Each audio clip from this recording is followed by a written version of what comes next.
This is MC Fireside Chats, a weekly show devoted to the outdoor hospitality industry, hosted by Brian Searl and Cara Csizmadia. You'll hear from special guests that focus on topics to help your business succeed, all backed by Modern Campground, the most innovative news source in the industry.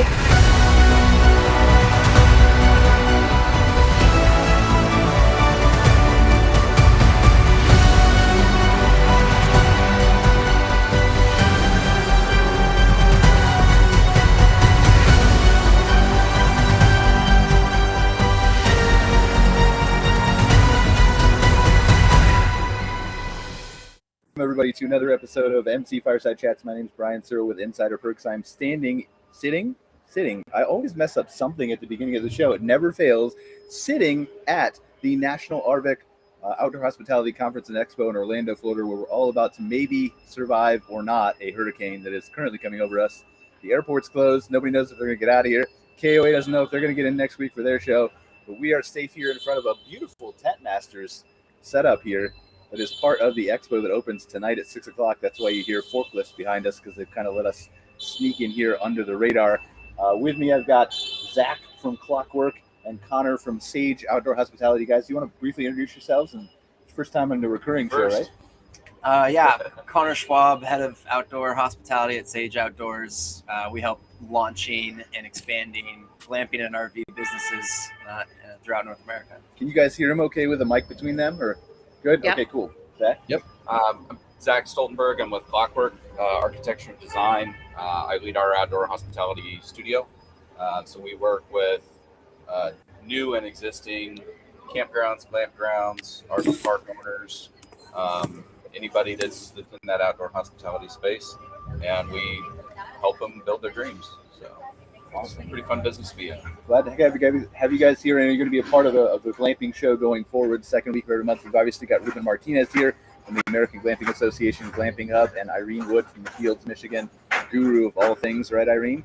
Maybe guru of nothing. That's how that works. Anything? What's new on your end before we talk about? I guess I should thank our sponsor for the show today is Horizon Outdoor Hospitality. Before I forget that, they're a new sponsor of the glamping show, so super excited to welcome them. But Ruben and Irene, anything else going on in your world before we dive into a little bit about what's happening here too? Irene, Ruben, I'll let you go first. No, how'd the season end up? I know nobody was counting down the days, but how did everything wrap up? Actually, today was the very last day of camp, so we blew everything out, got everything wrapped up. We're closed up for the season, and we're ready for already starting to think about 2023, which is just so crazy. Right? When you think about it. By the way, and I know, Connor, you just leaned in. Thank you for that report that you guys just put out, that glamping report. Our pleasure. Our pleasure, yeah. Really good read. Lots of good information. We're using it right now as we're thinking about what's next for the field. So I appreciate it. Yeah, and we're actually hoping to launch a more investor-focused report either at the end of the year or kind of early in 2023. That's a little bit more focused towards owners, operators, and investors. That'll be a little bit more heavy in rates, occupancy, revenue, unit types, operating season, things like that. So keep an eye out. Will you be partnering with KOA with that too, or independent? Or I think so, and probably Air DNA as well. Okay. So the glamping report that was released at the glamping show was really focused on the end user, the camper, the consumer. Yep. And so we want to release one that's a little bit more focused for the owners and the operators who are making strategic decisions for their business. Okay, awesome. So I don't know if anybody knows who's watching the show, but KOA's show is next week. So Connor had partnered with them on the initial glamping report that they released during Ruben's glamping show there, which was a couple weeks ago. Everybody still talks about it, Ruben, all the great networking that happened there, just the tons of people and just the ability for them to kind of connect with people all over the world. So just hear nonstop great things about it. So thank you again for putting that. Obviously David and lots of other people worked on it, right?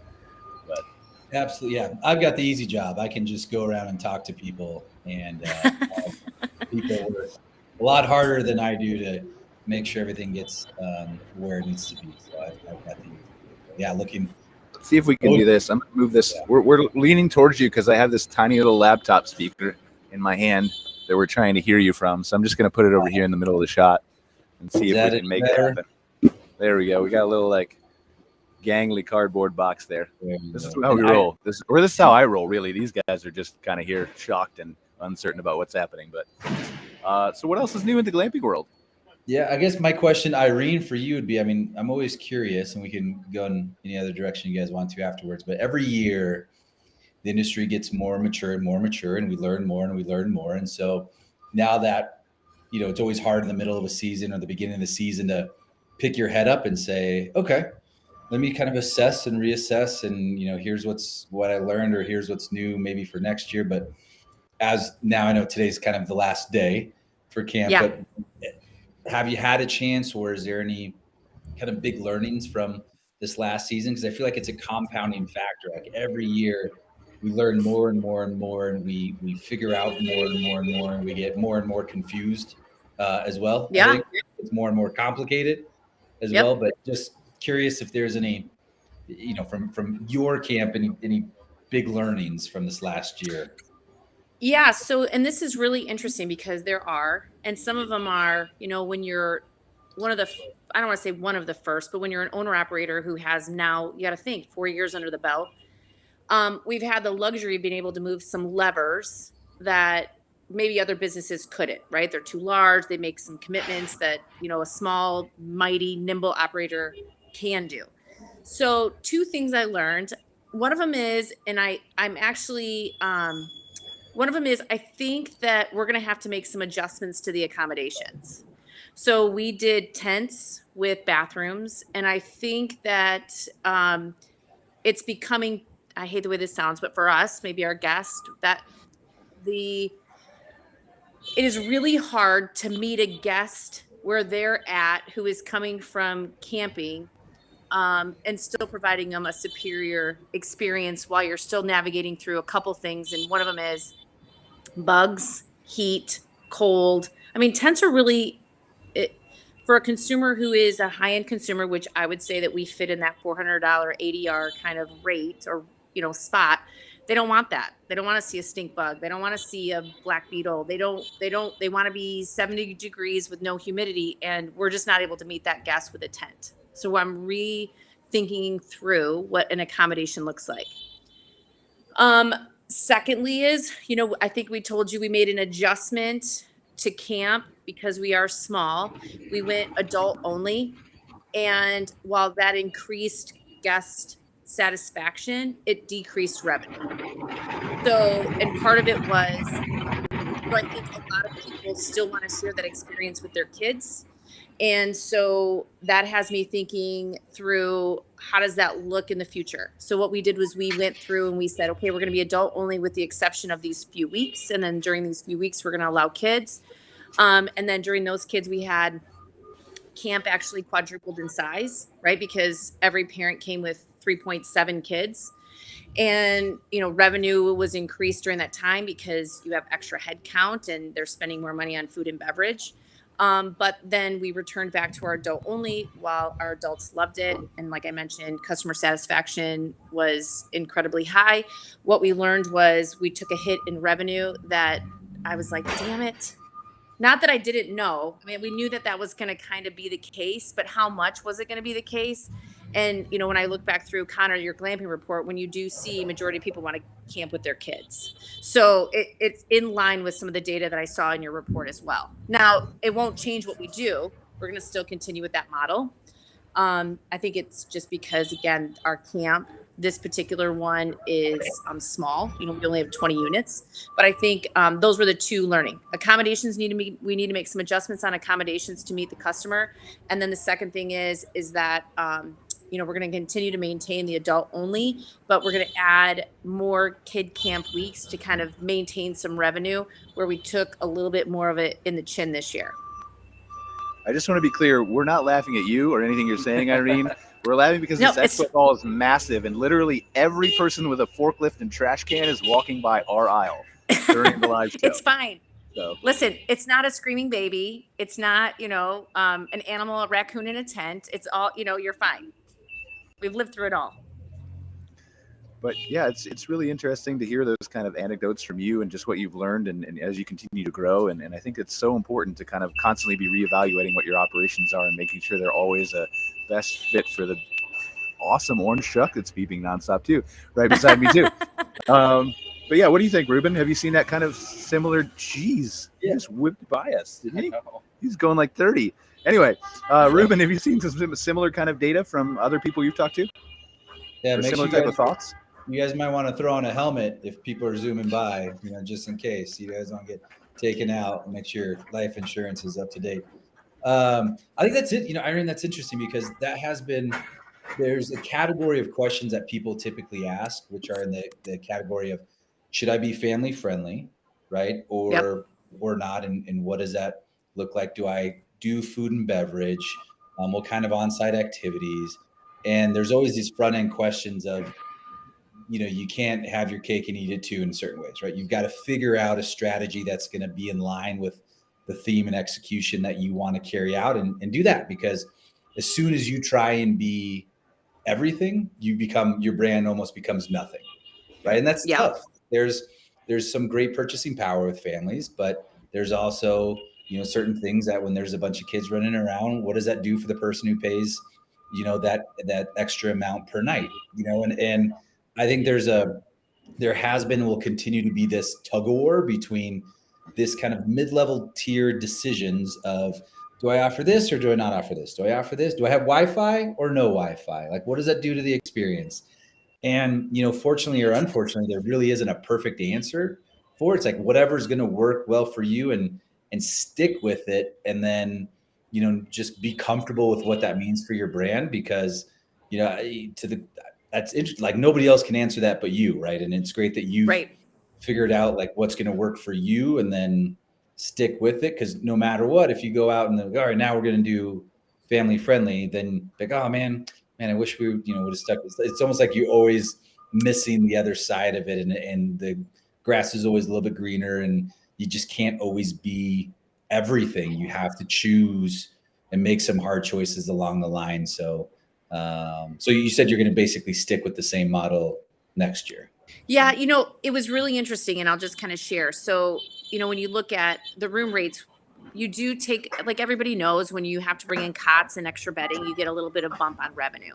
So that revenue was lost. And then but what we did see was the spend per guest was actually higher by about 50%. So where we made an adjustment on rooms, maybe maybe occupancy wasn't as high or revenue wasn't as high because you didn't have the extra kid fee or extra person fee, we were able to make it up mostly in spend per guest with things like, obviously, Connor and Brian, I don't know if you guys know, but at the Fields we have a spa on site, we have a food truck, we have a sommelier on staff, so we have yogis every morning. So we kind of we target, I don't want to say the yuppie because that's not the right word, but just somebody who's left the city and they're coming in for 2, maybe 3 days, and they want everything to be curated. They do not leave site. So if we can pull every penny out of them while they're on site, then that's our goal. So, last year we had about a 35% per room rate expenditure. Now we're floating in the 45 to 50%. They're consuming all the things that we can possibly throw at them. Sailing, bike riding, wine tasting, cocktail class, farm to table dinner, all the things that are on site, which is great. We just got to kind of continue to find where that still meeting the needs of guests who have kids and they want to bring their kids and have that exact same experience with them, and preserving it for what we believe to be as an adult only spot. Well, we're going to stay in this adult lane. That's us. I've got a question for you. When you do your bookings, are you just booking the accommodation and calculating the fee just based on the unit, or are you doing it by guest? We were in a really interesting session here yesterday, and they talked about that exact issue, especially with families and kids. And they said, this unit normally would rent for, I don't know, pick a number, $250 a night or something like that. But it sleeps 6. And if a family wants to come and they want to bring 4 kids, when they do their booking, they input, we have 4 children and these are their ages. And then it adds additional fees for the number of guests. And they looked at that and said, well, it's all those other things on site that you have a larger party, you have a bigger family, more people. So are you just booking up by the accommodation, or have you ever considered doing your bookings by the number of guests that are staying? So we always do it by the number of guests that are staying. So 2 guests is kind of what the price is for the room. Anything above that is an additional fee. And that's where, when I was explaining to Ruben earlier, that's kind of where the lost revenue was. When you have people who have kids and they're bringing 4 kids to a tent, while it doesn't seem like that revenue adds up pretty quickly. And so when we went to the adult only model, what we did was we lost room revenue. By that, I mean extra persons. But what we gained, in my view, was 2 adults will spend way more money on site because they'll use the spa. Right. They'll use, they'll rent bikes and they'll, bike down the bike trail. They'll go to wine tasting class. They'll show up for cocktails. They'll do the chef dinner. What we find is when people have 4 kids, they want to get the hell out of Dodge just to kind of entertain the kids at the beach, go to the ice cream shop, maybe get some it's just a different level of entertainment that we just don't have the infrastructure for. I mean, we really want it. We're a respite. We're in the middle of a working blueberry farm.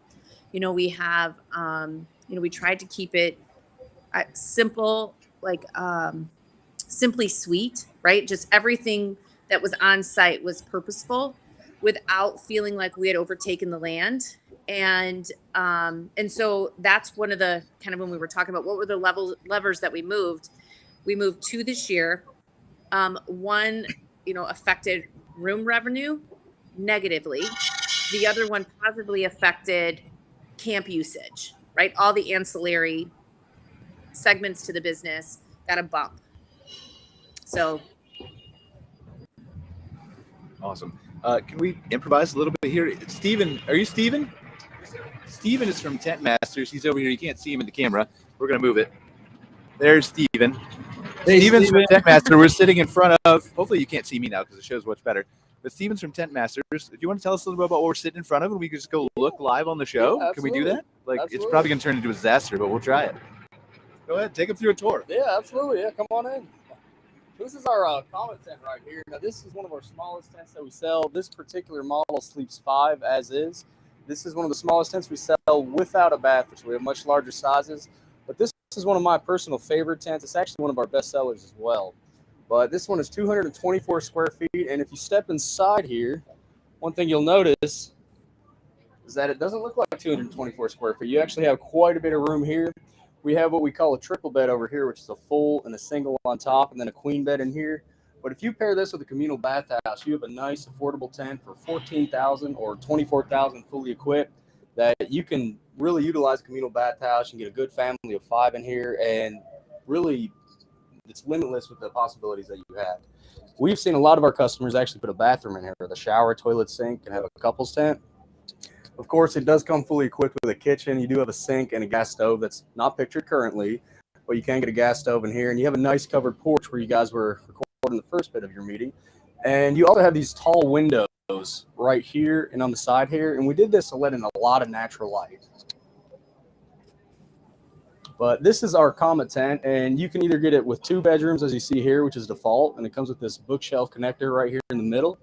Or you can actually take these canvas panels off and have one open floor space, a blank canvas per se, to really create whatever kind of floor plan you'd like. Ruben, I mean, I'm sure you guys have heard of Tent Masters before. Do you have any questions for the man? Well, we've got his expertise here. Hey, Steven, Ruben here. How are you? Hey, doing well. How are you, Ruben? Good, Hello, good. Irene. Hey, how's it going? How's everything shaping up for the year? Kind of curious to see what kind of questions people are having at this point of the year. I mean, what kind of trends or, what are people really looking at now that I feel like the last few years there's been all sorts of cycles, all sorts of different demand changes, kind of what's happening now in the world of kind of the tent manufacturers, and what are people, really looking for, what kind of needs do they really have at the moment? What are you seeing basically? Okay, no, great question. So outdoor hospitality has been absolutely blowing up the past few years. This particular year, though, post-COVID, we've really gone full hedge forward.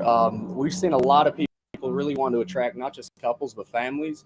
Before, glamping was always a millennial craze, and it still is, but we're seeing a lot of older generations going glamping, family going glamping, and really people of all backgrounds that want to experience something different with nature, and that's where glamping really comes into play quite especially. Anything else for Steven? Well, we got him here. I guess, Steve, what do you say to people? I mean, something we were talking about earlier is, tents have a certain life cycle, right? There's only so long that they can actually really last. There's more and more quality now than there is ever. There's more and more solutions to, winter climates. But are you still seeing kind of this division of people having to choose more permanent structures versus kind of tent structures, or how are people thinking about the life cycle of tents versus the cost of tents versus life cycle of more cabin park models versus life cycle? No, that's a great question. It's one that I really like being asked because a lot of people, they think tents last a few years, sometimes more, and a lot of times they'd be right. Now, our tents, I love to emphasize, they're temporary, non-permanent structures. They're just tents. However, we started in 2009, our manufacturer did. We're in 54 countries worldwide, and we're going on 13 years now in operation in many locations. So while our tents may be classified as a temporary, non-permanent structure, we're going 13 years strong, and we expect to see 15, 20 plus years with a lot of our tents. So from a traditional cabin standpoint, they still may have us beat in terms of longevity. They've been around for 40, 50, 60 years in some parks and still going. But, I mean, these tents are not something you're going to put up but have to take down or replace in a few years. I mean, you're going to get a really good long life cycle, one that's still yet to be determined for us. And it's a really neat unit, neat structure that, you can't really find at a lot of other places. It's glamping at its finest. And there's just something really special about experiencing a tent and staying in it while still having all the amenities that you would in a hotel. Steven, you hit a couple really good points there. Another thing to think about is from that life cycle cost, it's the upfront cost too. So the cabin may get you more of a season. It may last 40 or 50 years, but it's going to cost, 5, 6 or more times what getting a tent like this up and running would cost. There's a much bigger process with that and getting it permitted and getting it approved. And temporary non-permanent structure, there's still a process, but it's not as exhaustive. Absolutely. And you hit the nail on the head. It's about the experience, right? A cabin is still only going to generate so much in a time. Your nightly rentals are going to be comparable to every other cabin that's available in your area. Whereas when you come in with something unique like a tent and really individual Instagrammable guest experience, your nightly rental reflects that, and you can collect a lot more too. Absolutely. I mean, this industry is all about the experience, and it's a really nice experience. It's a really neat industry to be a part of, and just to come in here and walk into something like this, where at a $14,000 price point, at 20.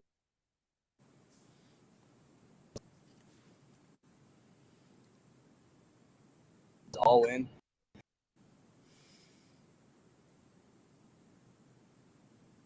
Irene, can you still hear him? I can hear you, but not them.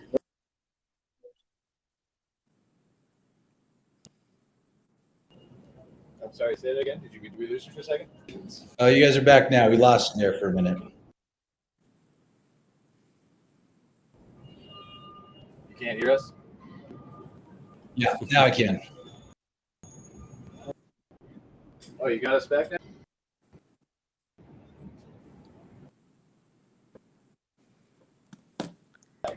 But if you guys can hear up over each other, again, like Connor, you can come out here and kind of look around like where we're at. We're kind of in the middle of the expo hall here, or the Outdoor Hospitality Conference Expo. So they're driving forklifts around. Truck that just passed us there.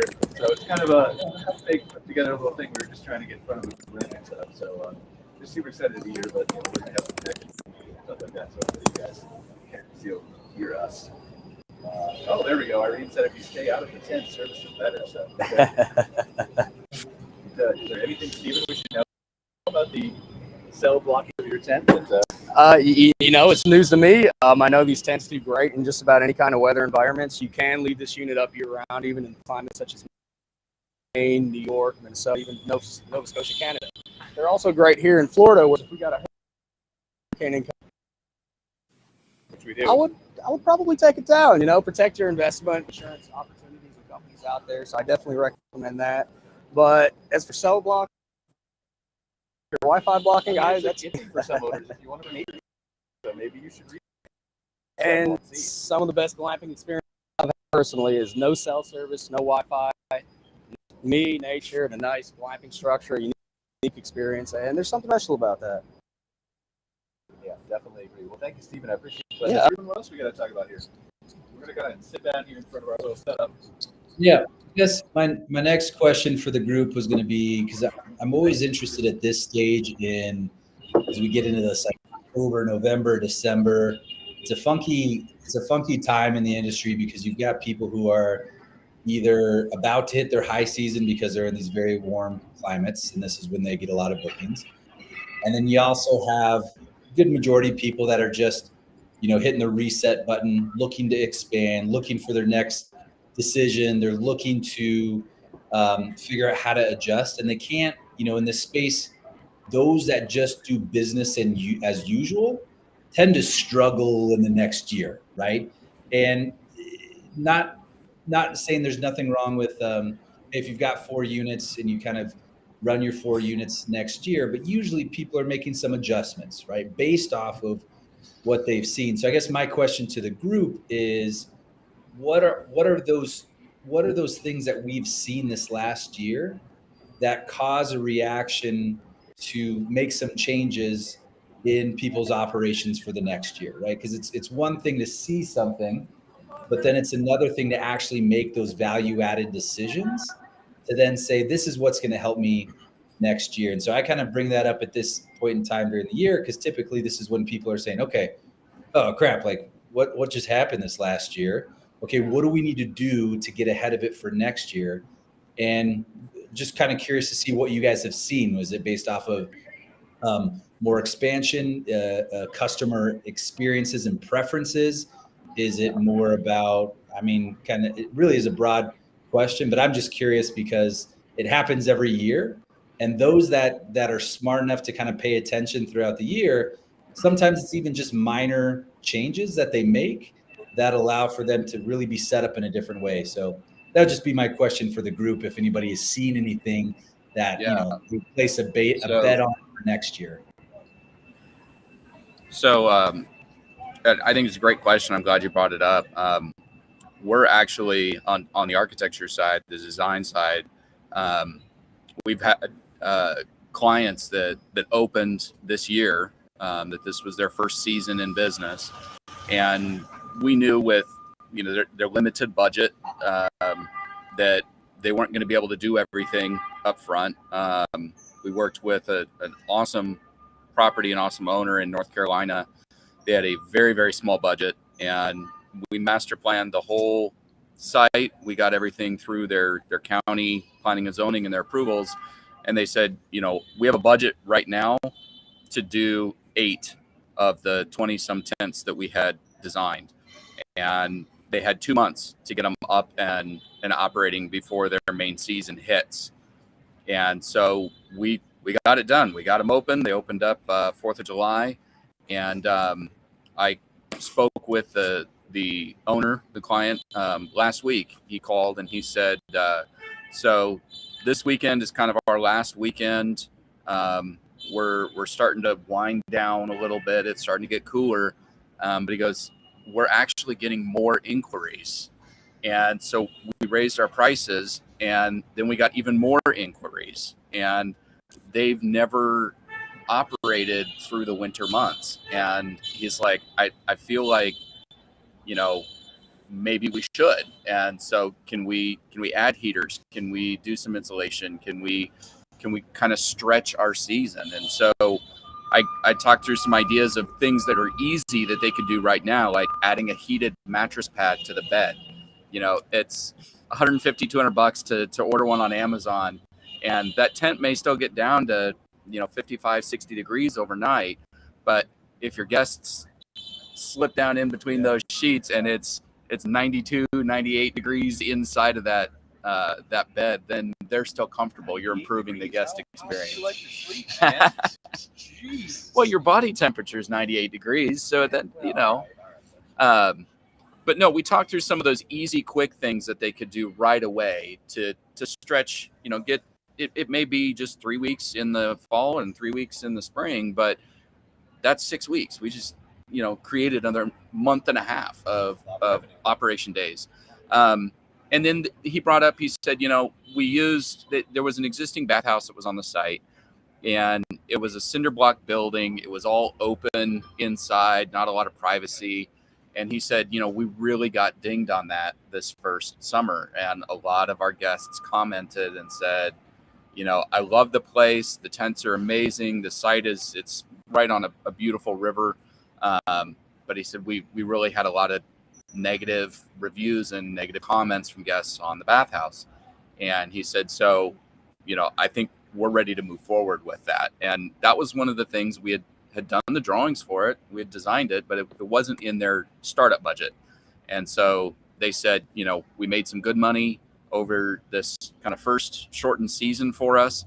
But that's one of the things that we want to go and get done in this off season and make sure that is completely done and ready to go for next year. So, I think now is the perfect time to get started on those projects, or if you want to do an expansion or an addition, or if you have code issues, you had some compliance issues, like now is the time to dive into those, because it's not going to affect your main operations. It is really interesting when you talk about seasonality, though, because I think there's a huge difference here between people who are starting pure glamping resorts, people who are adding glamping to campgrounds, who Absolutely. are used to it being seasonal. Yeah. And I think that a lot of these consumers who are coming into glamping, whether it's on a campground or by itself, is their first outdoor hospitality experience, expect it to be open all year. Yeah. Or at least a good portion of it, right? Is that fair? Yeah. And we're, winter glamping, and if that's going to become a thing, is there's not a lot of people doing it, particularly with soft-walled canvas-based structures. And I'm really curious to see what happens. Definitely folks that are using hard-walled structures, we see that Airstreams and modern cabins, log cabins, are, on average open for 10 to 12 months a year, but then canvas-based structures 6 to 9. And so I think it's interesting when you're thinking about your site, and you have to obviously consider your local weather, what you want to do. And we see both models working successfully. Typically, like a canvas-based structure will make more per night. But when you extend that over the whole operating season, maybe a hardwall structure would make more. So Okay, that's fair. And I think it's important to keep in mind too, where you're at, your location, has a big effect on that. But I think a lot of people think or assume, and perhaps wrongly, that the further north you are, the shorter your season is. Definitely an assumption, yeah. And I'm working with a wonderful couple that has a site in Minnesota, and they're doing domes, and that was something we talked about. And he brought up a really good point. He said, Zach, you got to remember, we're drawing from our area. We're drawing people from Minnesota. We're not wimps. Like, yes, we think people in this area will still come out and camp with us in November or I December. don't think they're wrong. I mean, I live in Calgary, so No.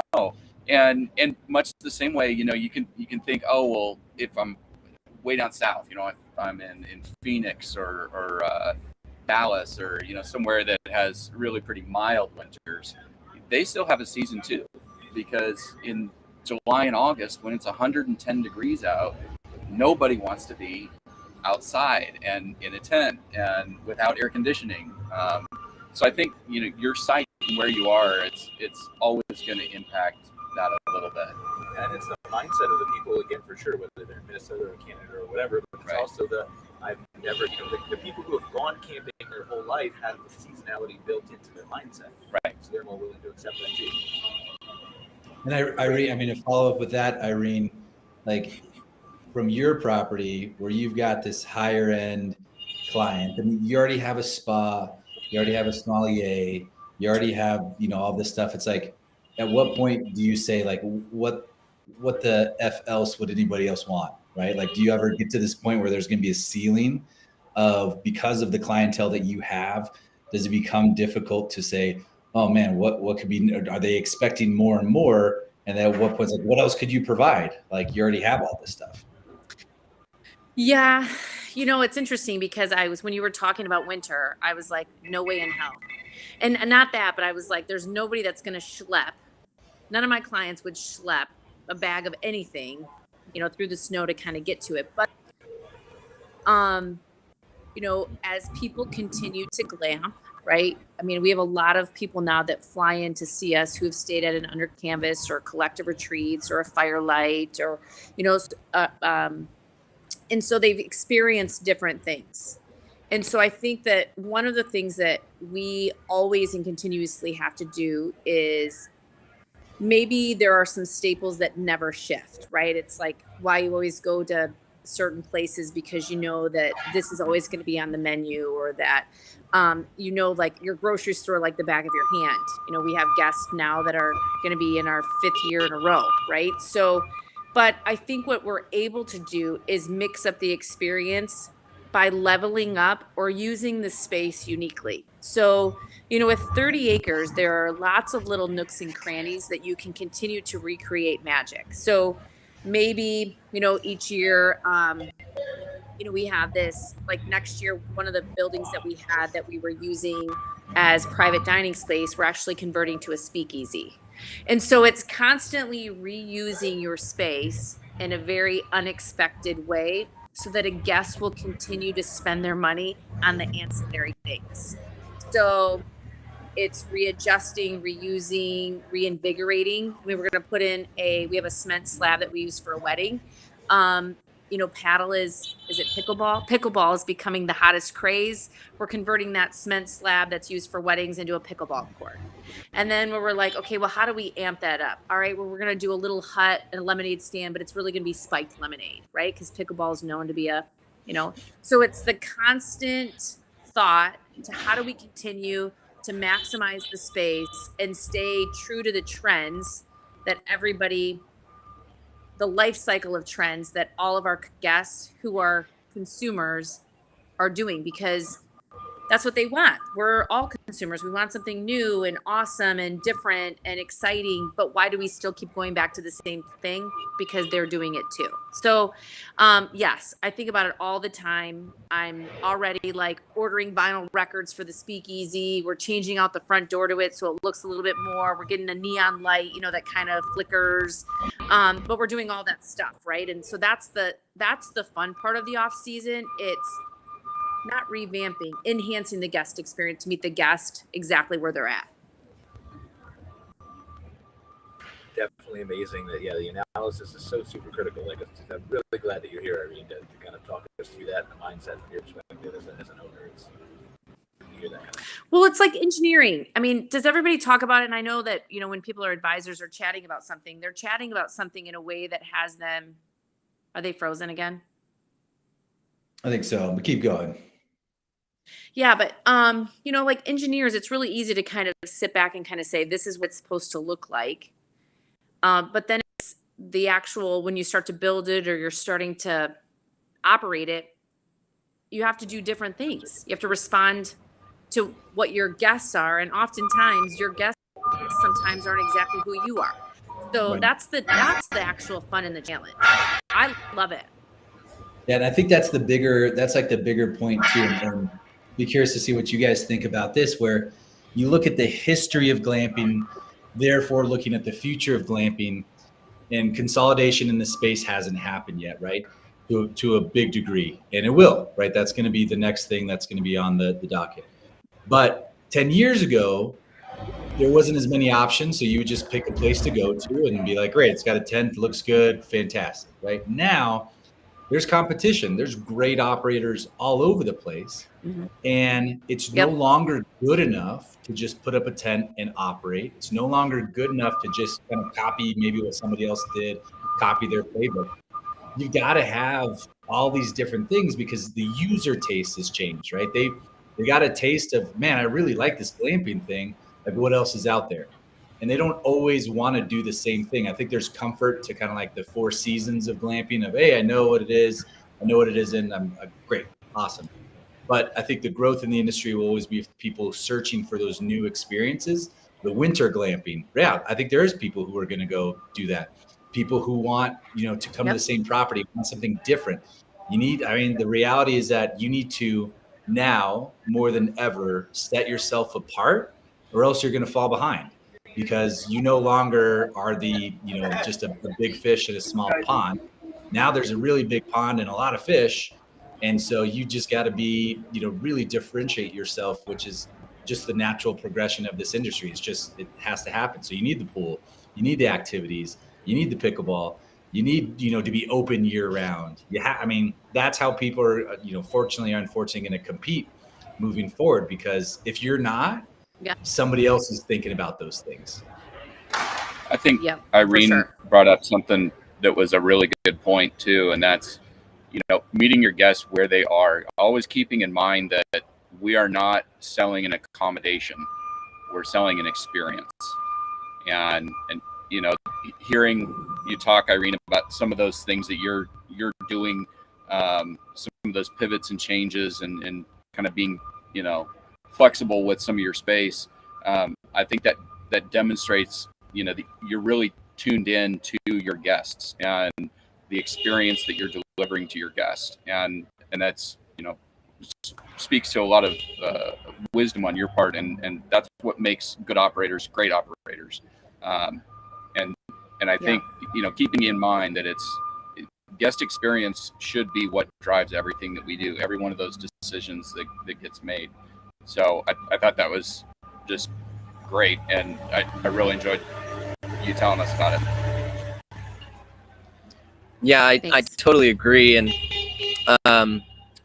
Irene, earlier you were talking about, making the tough switch from being open to families versus going with couples. And that might have in some categories been a hit on revenue this season. But I think for next year, what you see when you make those tough choices and really define your customer and your experience is, whereas before you might have had couples and families coming to your site, and they would have an experience that might have been a 4 out of 5 because, catering to one doesn't necessarily cater to the other. So all of your customers might be getting more of a 4 out of 5 experience.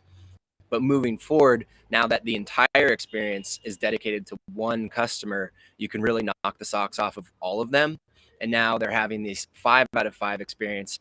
And then that's where the organic growth and the repeat customers come in, where they're going to book again next year.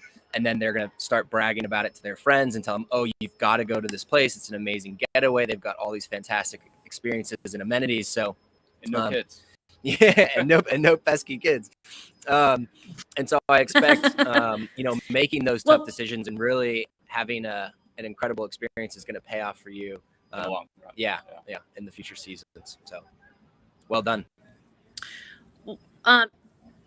Just one other thing I want to add to anybody that might be listening as they're kind of thinking through, and I remember maybe it's the ability to have the privilege of perspective, but one of the things that we did originally when we first started the fields was we never went on a third-party booking platform. We didn't go on a Travelocity, we didn't go on an Expedia, and partly was a conscientious decision to ensure that our branding and marketing strategy reached the guest that was choosing us based on the experience versus based on a cost, right? So they weren't typing in Expedia, because I feel like the Expedia user is looking for the best value, right? They're looking for the cheapest value or the cheapest cost in a region.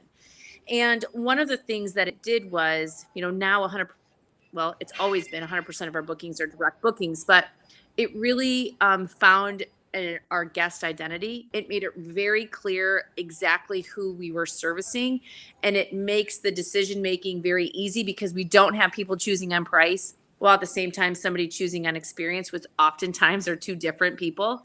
And so it's made it easier to make decisions or move levers and be able to see an outcome versus having a diversified portfolio of people who are like, I'm traveling to South Haven.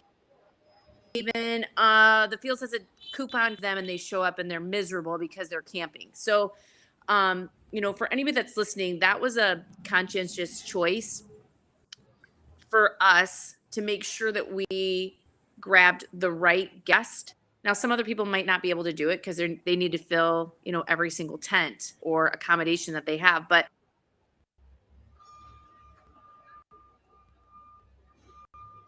do, right, to start. Yeah, and I'm so happy you said that. So a friend of mine, Blake Smith of Walden Retreats, he took the exact same approach and wasn't using OTAs. And a big emphasis for him was, he was like, we really want to own the end-to-end customer experience, and a huge part of that is priming guest expectations before they come on site. And that might be, hey, there might be weather or critters or whatever it might be, but like calling the guests before they came and letting them know what to expect from their experience, so that can be matched. And then they're getting what they signed up for. And then also on the follow-up on the backside, you can follow up with them as well, take feedback, work on a next booking, something like that. But I was just curious if you do that at your site, Irene, with like something up front in terms of like managing expectation, because you get that luxury being that they go directly to your site. Yeah, we do a lot of that. So we actually have a person that we have on staff. That's like one of my, I want to say, expenditures that every year when I'm like, should we be spending this to have a personal person answering the phones and making contact with every guest?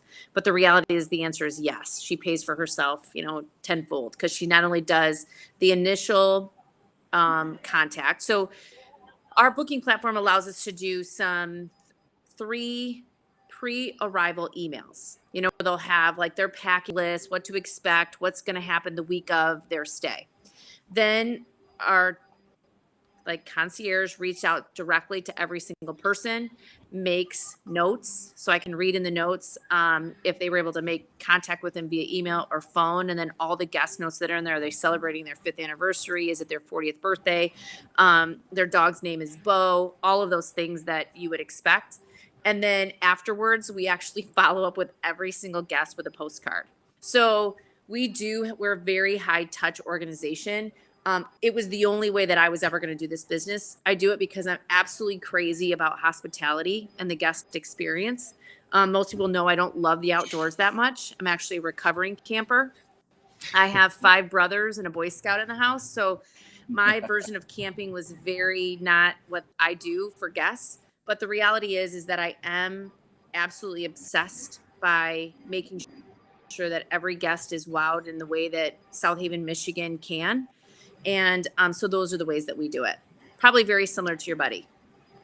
Well, and all of that goes into part of the experience, right? I mean, we've talked to, some of the glamping resorts that we do. We've had conversations about building custom reservation systems with WooCommerce, where you can control the whole experience instead of having a cookie cutter approach that you can get from. Like, a lot of these big reservation systems are fantastic, but if you're really going niche and really going after the experience, and you really want to customize every aspect of it, then these can be built as part of e-commerce platforms that feed into CRMs, the collective data that Irene was talking about, that email people happy birthday when they're actually having automatically, right, without you even thinking about it.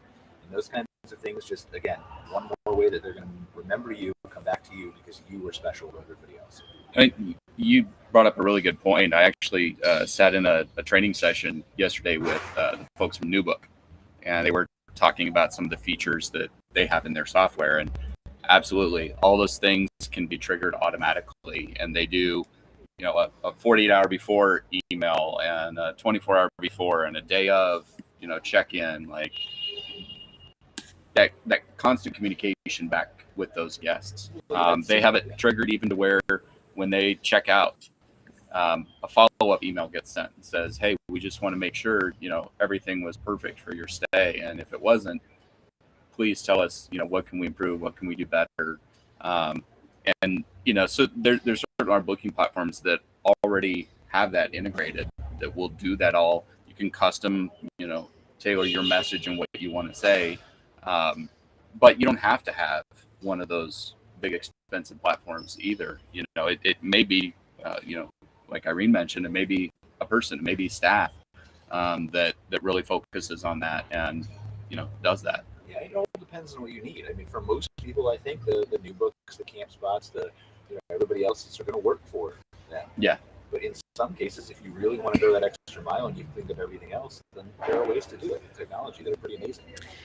And I think the biggest kind of concept there too, which I don't think is, we talk about it a little bit because of how important it is, but it's also very simple and straightforward. And what we're talking about here is really being very, very clear with expectations, right? Because I can't tell you the amount of times that we've seen it over the year where, and Irene, you've talked about this too at your camp, where people freak out. It's like, there was a bug, there was a spider in the tent, or I'm leaving, there was a snake. It's like, yeah, no shit, you're in Mother Nature. Like, what did you think was going to happen?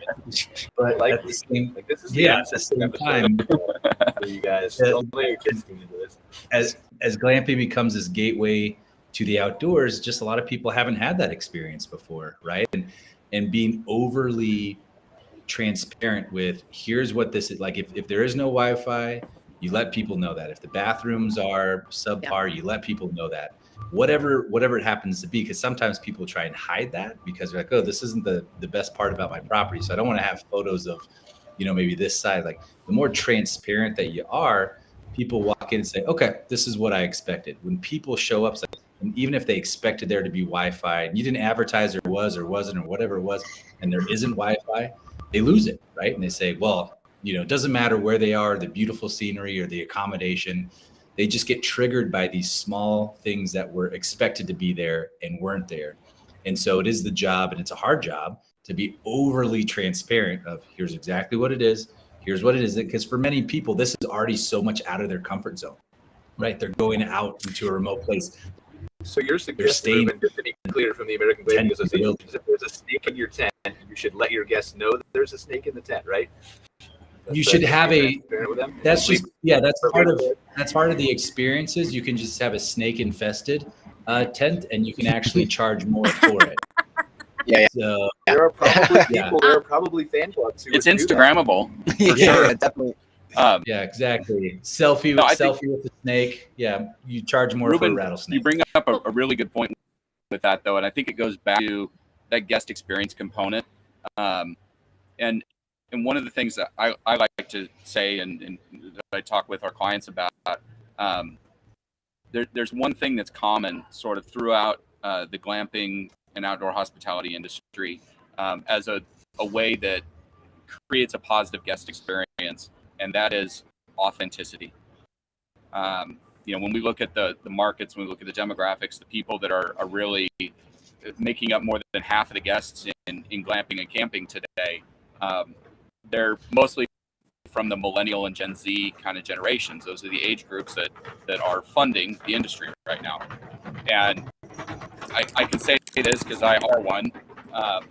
Millennials have grown up, with technology. We can smell bullshit a mile away, and finding really good, true, authentic experiences are rare. And so I think, being open, honest, transparent about it, it's giving the guests that authentic experience of, yes, this is exactly what I expected, and I feel like I'm getting a good value, and that this is something that I enjoyed and something I want to come back and do again. So basically, we did this whole show wrong because we didn't prepare them for the noise and the background. So okay, I got you. Well, we're showing them the good side, the beautiful tent master's tent. I think it's really interesting because it's very easy as I was listening to you all, I kept thinking, I run the fields, I have 20 tents. It's really easy for me to manage the guest experience. A lot of things that we just talked about, we have a checklist that we go through when they check into their tents. And it's like, listen, if you leave cheese out on your desk, Ratatouille's going to show up. I mean, it's like all the things that you would expect. But the reality is that and Ruben, this industry is exploding as things start to get scalable. It's like, how do you replicate an operator at 10 different locations? And, I think that one of the things that we're really excited about, and I'm happy to share anything and everything that we have with everybody, is that we've kind of came up with some training manuals that you could hand to anybody who was kind and who had a servant heart, who was one of your employees, and you said, these are the steps to walk through to really ensure that you were setting your guest up for the best experience by managing expectations from check-in, well, before check-in, right? Pre-arrival, arrival, and then departure. And I think that that's where some of the formalization of hospitality is going to be so exciting to watch, because operators are going to have to become much more sophisticated, particularly if they want to scale, because they can't replicate themselves at 20 different locations. But yeah, we have this checklist, and it's literally hilarious, because somebody's like, we'll follow up with them just as you described, and we're like, hey, listen, I didn't know that there was going to be something. And then we're like, well, on this day you signed this piece of paperwork and you initialed next to X, and and we kind of make it funny. We're like, I'm sure you were so excited and to eat your s'more that you forgot to read exactly what you were signing. But, it does protect somebody from going, oh, well, they never even said anything to me. So, we're getting sophisticated. It's a lot of fun. This industry is incredibly exciting. And to be an operator in it is, I feel a real privilege. Super excited to see where this industry goes. I know we got a couple minutes left here before we got to wrap up. I feel like, as always, I say we can talk for 2 or 3 hours about some of these subjects, right? I mean, we're here at the ARVIC again, National Outdoor Hospitality Conference and Expo. They've been talking about things like EVs and how the industry is going to change. We had a great session at the Glamping show in October about off-grid solutions, and just all kinds of new ideas, and things are changing. I've got on my phone pulled up here as well as looking at the outdoor recreation economy. Released their report today that says outdoor recreation accommodated for 1.9% of the total GDP for the United States, $454 billion of revenue, ranging from 23% Hawaii for outdoor recreation employment to 6.9% Michigan. So just huge. It continues to grow. Glamping is obviously a part of that, RV part of that, but it's just really exciting to be part of this industry and see how it's going to change. We're just in the beginning. Yeah, and it's been interesting too, coming from a glamping background and kind of being at the glamping show. Everybody's very, I think, well informed and educated and following the trends in glamping, to coming to ARVIC, which is it's a great show, and it's predominantly RV and campground owners that are at this show. So these are all operators. These are all people that have run successful businesses, and they have established resorts, and they're starting to kind of wake up to that too, and going, what's this glamping thing? And they were talking about that like 2 years ago, and I remember thinking, oh, well, it'll never last. And now every other campground around us has added cabins and covered wagons and tents, and we got to get with the program. So it's been really kind of cool to see the shift in the perspective here, as all these campground owners are fully embracing glamping now, and not just dipping a toe in, and not, oh, well, we'll try 1 or 2. No, they're coming in and they're putting 20 in their parks. Well, we got a couple of minutes here. Any final thoughts from Ruben, Irene, Connor, Zach?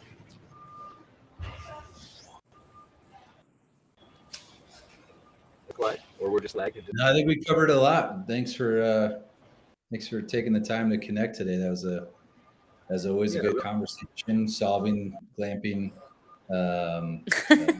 theoretical issues one month at a time. So thank you, guys. We'll try to do better next month. We'll try not to have as much background noise here. No, that's what we'll do every single time now. Everybody will have to bring their own front loader. If you don't have a forklift, you can't hop on the call.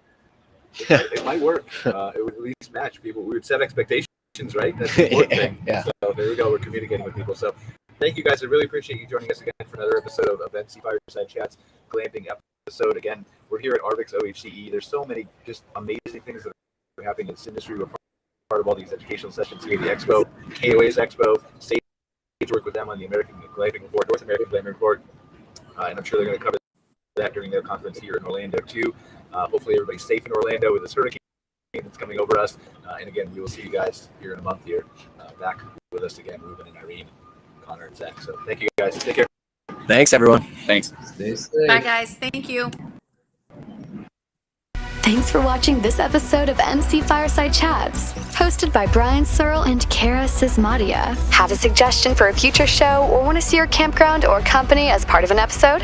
Email us at hello@moderncampground.com. Join us next week for another episode. And don't miss the latest outdoor hospitality news and commentary from around the world at moderncampground.com.